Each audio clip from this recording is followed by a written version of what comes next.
धनुषामा प्रहरी प्रशासनको दमन र दुर्व्यवहार खुलेआम बढ्दो क्रममा छ।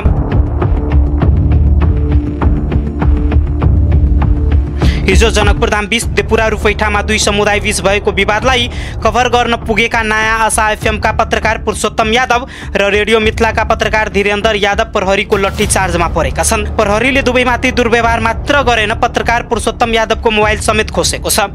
टेन्ड्युमा मेरो मोबाइल खोस्यो र मलाई कुटपिट गरेको छ। तपाईको मोबाइल अहिलेसम्म प्रहरीकै छ? मैले अहिले भर्खर सिडिओ साहबलाई पनि फोन गरेँ, मेरो मोबाइल खोस्यो हो। हजुर, प्रहरीले मलाई कुटपिट गरे हो। उहाँले के भन्नुभयो भने सिडिओ साहबले भने त्यहाँ एसपी साहब जानुभएछ, त्यहाँ समन्वय। घटनापछि दुवै पत्रकारको प्रादेशिक अस्पताल जनकपुरधाममा उपचार गरिएको थियो। कारको आरोप छ आन्दोलनलाई शान्त पार्नुपर्ने ठाउँमा प्रहरी निरीह बनेर उभिएको दृश्य मोबाइलमा खिचिएका कारण प्रहरीले आफ्नो कमी कमजोरी लुकाउनका लागि पत्रकारमाथि आक्रमण गरेको पत्रकार पुरुषोत्तम यादवको आरोप छ। पत्रकार पुरुषोत्तम यादवका अनुसार रिपोर्टिङ गरेर फर्किँदा प्रहरीले हामीलाई लखेटे र लट्ठी चार्ज मात्र गरेन, मैले भिडियो खिचेको मोबाइल समेत खोसेको छ। म अहिले यो देपुरा रुपैठामा जुन आन्दोलन एउटा विवाद चल्किरहेको थियो त्यसको रिपोर्टिङ क्रममा आएको थिएँ र रिपोर्टिङ गरेर म घर फर्किने बेलामा प्रहरीले लखेटेर मलाई हानेछ, लाठी चार्ज गरेछ माथि। यहाँ हेर्नु सक्नुहुन्छ यो कपालमा यहाँ पनि एउटा भएछ र मेरो मोबाइल पनि खोस्यो।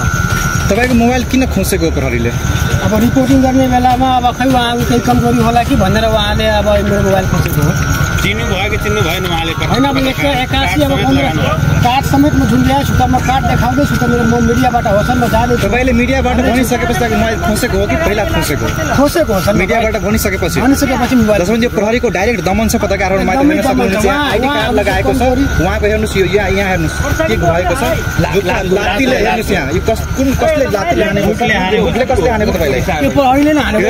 15-20 जनाको भुटले हानेको छ। हेर्नुहोस् यो अब कसको फेस यहाँ कार्ड हुँदै पनि यहाँ हेर्नुहोस् प्रहरीले भुटले हानेको छ, उहाँको टाउकामा पनि लट्ठी हानेको छ र एकजना अझै पत्रकारलाई प्रहरीको लाठी लागेको छ, उहाँलाई पनि म देखाउन चाहन्छु। टेन्ड्युमा मेरो मोबाइल खोस्यो र मलाई कुटपिट गरेको छ। तपाईँको मोबाइल अहिलेसम्म प्रहरीकै छ? प्रहरीकै छ। मैले अहिले भर्खर सिडिओ साहबलाई पनि फोन गरेँ, मेरो मोबाइल खोस्यो हो। हजुर, प्रहरीले मलाई कुटपिट गरे हो। उहाँले के भन्नुभयो भने सिडिओ साहबले भने त्यहाँ एसपी साहब जानुभएछ, त्यहाँ समन्वय गर्नुहोस्। अब एसपी साहबको कहाँ आउनुभएछ म थाहा भएन, तर एसपी साहबलाई मैले पटक फोन गर्दा उहाँको फोन बिजी छ, फोन पनि उठ्दैन, तर उहाँले सिडिओ साहबले समन्वय गर्नुहोस् भनेर। यो पहिलो घटना होइन, यसअघि पनि छिरेश्वरनाथ नगरपालिका 5 सखुबा महेन्द्रनगर स्थित दुधमती एफएममै पसेर प्रहरीद्वारा पत्रकार अनिल कुशवाहामाथि दुर्व्यवहार भएको थियो। लगातार यस्तो घटनाले धनुषामा प्रेस स्वतन्त्रतामाथि प्रहरी प्रशासनले खुलेआम हस्तक्षेप गरिरहेको पुष्टि गर्छ। जबकि प्रहरीकै हातबाट पत्रकार सुरक्षित छैन भने त्यहाँ आम जनताले कस्तो सुरक्षा पाउँछन् भन्ने गम्भीर प्रश्न उठेको छ।